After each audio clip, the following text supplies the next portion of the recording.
Welcome to the Alain Guillot podcast, a podcast about life, leadership, and money matters. Our guest today is Dean Jobb. Dean is an award-winning author, journalist, and professor at the University of King's College in Halifax, Nova Scotia, where he teaches in the Master of Fine Arts in Creative Nonfiction program. Dean specializes in true crime stories, and today we will talk about his latest book, The Case of the Murderous Dr. The Hunt for a Victorian Era Serial Killer. Dean, thank you so much for joining me today. Well, thank you for the invitation. So I feel like your books must be a bestseller on the time period right before Halloween because they are very frightening. There's a lot of terror, and I wouldn't be surprised if some of them are not converted into movie series, especially to air around that time of the year.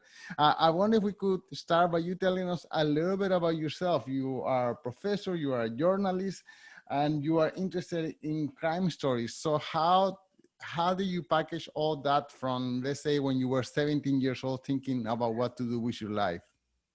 Well, when I was 17, I was studying history in university, or starting to. When I graduated, I started working on my student newspaper at my university, got me into journalism, and by chance, sort of the first assignment I had as a journalist for a newspaper in Halifax, Nova Scotia, was to cover the courts.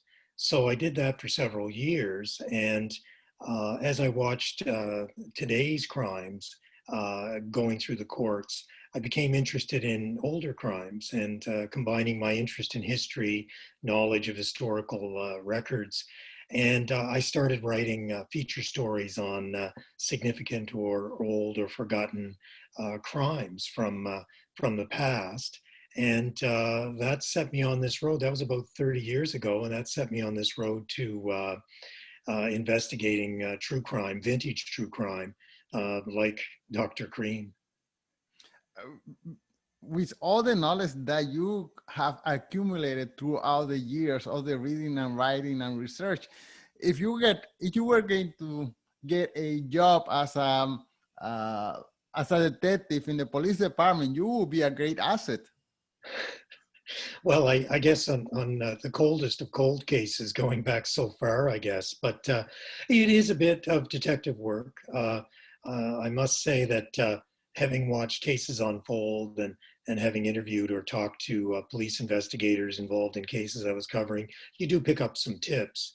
But it is basically similar. If there are still witnesses, which is rare, but say descendants you can talk to in the older stories I do, but also just understanding the paper trail, understanding that all these years later, um, back 100 years or more, you can still find the original court files of cases. And many times I was the first one to look at some of the early cases of Dr. Cream, probably since those cases were filed away. They're surprisingly at the original courthouses. They're not even in a central archive. You go to the courthouse like you're looking for today's file, and someone can usually unearth one from decades before. Wow. And how do you came about the case of Dr. Cream? Well, I do a lot of research in that era, the Victorian era, turn of the century into the 20s and 30s. Just looking for interesting cases, maybe for a feature, maybe for a book. And Dr. Cream is one of these really sinister characters who stands out. His name isn't that well known now, despite the scale of the murders he committed and the fact he murdered in 3 countries. But he was a sensation at the time, so I would see references to him, headlines, and or find earlier accounts in anthologies of true crime. So I guess it depends on where you spend your time. If you hang out in sort of the wrong areas of history, for want of a better way of putting it, you'll run into characters like this. And I just was really taken by how his story said so much about the times and the state of criminal justice investigation and society in the Victorian period. Could you define, because we're here in North America and Victorian period is more, I assume it's more of an English term. Can you define what's the Victoria period? Well, it's the reign of Queen Victoria, so 1837 to 1901. So most of the 19th century, and certainly the latter two-thirds of the 19th century. Right. Okay. So then, can you give us a synopsis of the adventures or disadventures of the people in the life of Dr. Cream? Well, Crane was the son of a wealthy timber merchant in Quebec City, grew up in a privileged background, church going, taught Sunday school, sang in his church choir. There was money to send him to medical school, so he attended and graduated from McGill Medical School in Montreal. And he was in his mid 20s, and something happened. At this distance, it's difficult to know, but you see over time his hatred of women intensified, perhaps because he was engaged to a young woman soon after he graduated from McGill, and she became pregnant. And he performed an abortion, which almost killed her. So he was forced to marry her. And in the months that followed, he had taken off to England to do advanced training in medicine, but it was discovered he was sending her pills that she was taking. She died, and the suspicion was, this is in 1877, the suspicion was that he had poisoned her. Now, nothing was done because the doctor who had this suspicion didn't share it, came to regret that. But Cream was able to move on, and a pattern started to develop. He would perform illegal abortions for women who were desperate for the procedure, and some of them would die.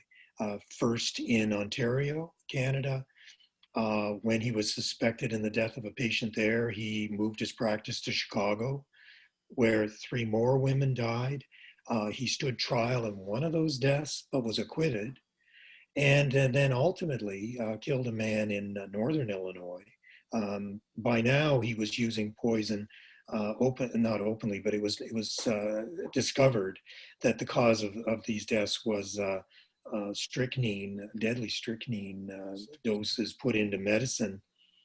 And at that point, in 1881, he was supposedly sent to prison for life and served 10 years in prison. The story doesn't end there. It should have, because by 1891, he bought his way out of prison and moved back to, or went to London, the city he knew, and that's where he committed his final murders and was ultimately caught. Wow. I wonder why did his parents move to Quebec City, a francophone? I don't know if it was francophone at that time, but they are from English speaking Scotland, I believe. So why did they choose Quebec City to as a new house? That's a really good question. And no, he was born, as you say, in Scotland, in Glasgow, and his family moved here or moved to Canada, to Quebec City, in when he was 4 years old. This would have been 1854, and at that point, Quebec City was had a very strong English presence, and in fact, the commerce, most of the business and government of Quebec City, even though it's surrounded by majority French population, what had been New France before a British takeover decades before, was very much an English city. So he grew up apparently bilingual. He certainly was able to function. He had some jobs in Quebec City, which would have required him to have, I think, some knowledge of French. But he was very much a product of the English, uh, not aristocracy really, but elite of Quebec City, and functioned in this English enclave that really was controlling, as I point out in the book, controlled Quebec City. So it is quite strange. But in those days, as I said, that English minority really ruled Quebec City. Some of the reasons why he was able to operate for such a long time is that, of course, the filing system and the identification of criminals at that time was nowhere near to where we are today. So, can you give us a picture of how, I don't know, prisons, for example, or detectives used to classify or yeah, information about possible criminals? Well, it's a fascinating aspect of this case. And again, I went into it. The book's subtitle is The Hunt for a Victorian Era Serial Killer. I wanted to know how he got away with it. And that led me to look very deeply at what was the state of detection and identification. So you have to almost forget everything you've seen on CSI for sure, but you have to actually imagine a world where there were no fingerprints.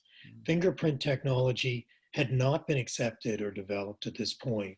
So the only sure or the state of the art way to identify criminals was once someone was convicted of a crime, a series of measurements were taken of parts of the body, the length of the forearm, other measurements, and these collectively were to give a picture that was believed to be 1 in 4 million chance that two people would have an identical set of measurements.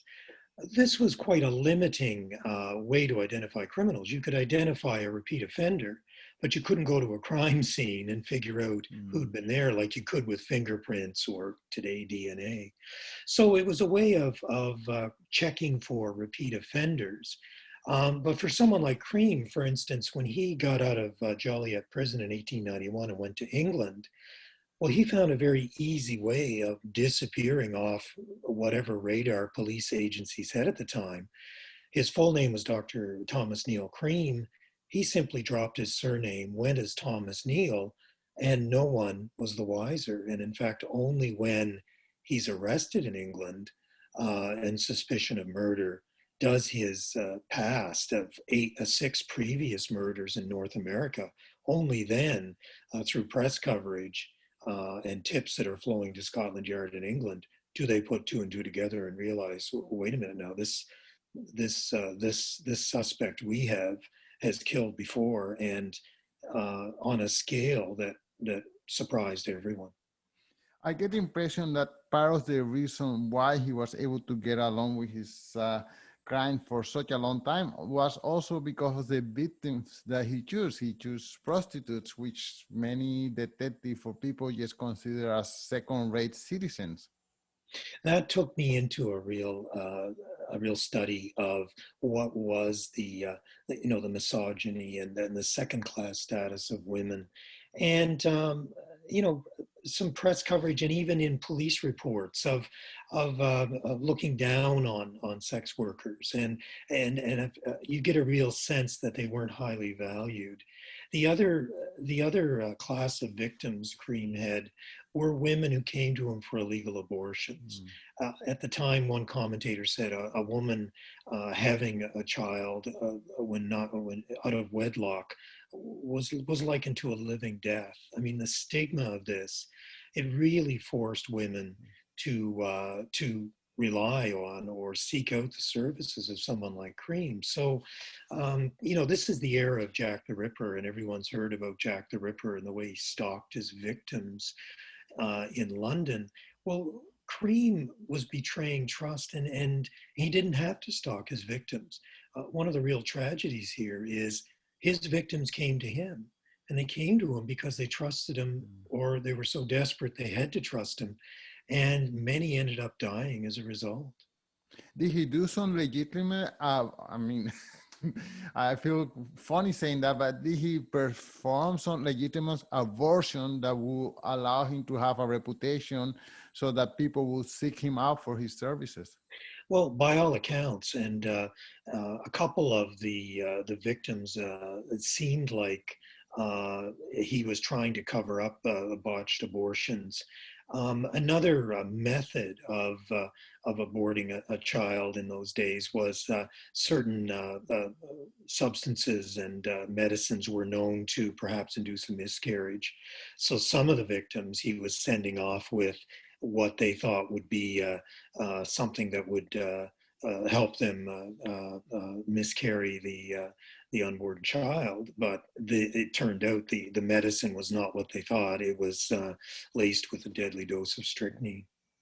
Right. But he was not only a serial killer, he was also a extortionist. Uh,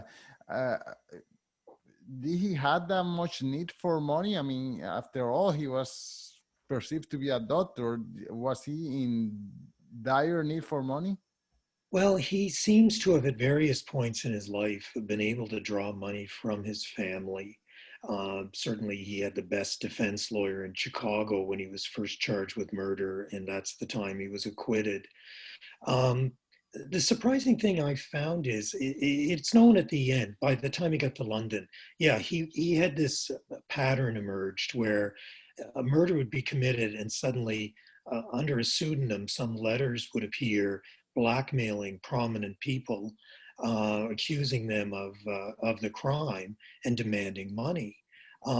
What I found as I researched was this pattern began really with his second victim in Canada. Partly it was to avoid or deflect blame. Uh, he was the doctor for many of these victims, so he was sort of a logical person connected with the person who had died, but he would blame others. And this seemed to snowball or develop or expand into schemes to accuse druggists of making a mistake and adding the strychnine and being responsible for the death, and possibly sue them or extort money from them. And then ultimately in England, I mean, he's accusing a doctor to the royal family. He accused a sitting MP in Parliament of one of his murders, and other prominent people. So the interesting thing you asked, did he need the money? Well, what's so surprising about this is he's writing these letters. They ultimately become evidence.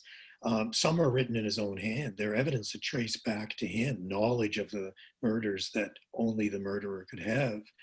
But there's no evidence that he ever tried to collect. In some cases, the victims or the recipients of these letters went to Scotland Yard and showed the letters. Rendezvous were set up. He never showed. So it's just another strange part of his of the madness. It's well planned. It's as devious as the way he doctored medicine. But why he did it, especially when it could rebound as it did against him and start making him a suspect, is still baffling. But this was hand in hand with his murders. He seemed to have this need to write about it, and ostensibly blackmail. But as I said, there's no evidence he ever actually collected. Another thing or the that make his capture a little bit difficult was that the police, in fact, were not used to serial killers. I mean, they were not strangers to crime and murders and whatever, but most of those murders had a reason, you could say cause and effect. Well, these kind of murders, they were for no reason, they were random, and the police were working on the dark with this. That's right, and that's another intriguing aspect of my research is that the term serial killer is a very recent invention the last few decades. I even saw, you could even see records of people struggling. Multicide was one of the terms that never caught on. But the point is that not only wasn't there a term for what Cream was doing, there was so little understanding that there were these kinds of monsters lurking out there. Remember, he predates Jack the Ripper. His first 6 murders predate Jack the Ripper, who's commonly thought of to be responsible for 5 deaths. By the time he's caught in London in the 1890s, Cream is caught. There is the experience of the Ripper, but you still see a wringing of hands or a confusion in the press, in the police reports, trying to come to grips with what one newspaper called some kind of monster who kills simply for the sake of killing. This was such a new thing at the time. And some of the press coverage really thought, looking at some other crimes in Victorian society, the inequities in Victorian society, the danger in some of the big cities, the message was, well, get ready because there'll be more of these monsters coming in future, which of course has happened. So that was a really interesting aspect of that. And it really took Scotland Yard many months to start stringing together the deaths that were happening in the neighborhood of Lambeth, London, where Cream becomes known as the Lambeth poisoner. But the term predates him. They did come to realize that there was somebody, a poisoner, at work, and it took a while for that realization to dawn. And unfortunately, for Cream's last two victims, it took longer still for the police to realize it was Cream. Well, I have to tell you, it's a gripping book. It's full of mysteries and a window into the Victorian era. It's nice to see what's happening in that era, and you bring it back to England as well. I wonder if you could tell us one more time the title of the book and where can the listeners follow you? Well, it's called The Case of the Murderous Dr. Cream, The Hunt for a Victorian Era Serial Killer. It's published by Algonquin Books. It's available everywhere in ebook and audiobook as well as hardcover. And if people would like to know more on my website, www.deanjobb.com, has a rundown of more information or a write-up on the book, a description of what to expect, but also a lot of the reviews and media coverage I've gotten so far. And if the reader likes this kind of a story, you have plenty of other books for them to follow up as well. Yes, it's I've got some previous books, and there's more information on those as well. And yeah, so I hope people will check it out. Dean, thank you so much for your time. Well, thank you very much for having me on.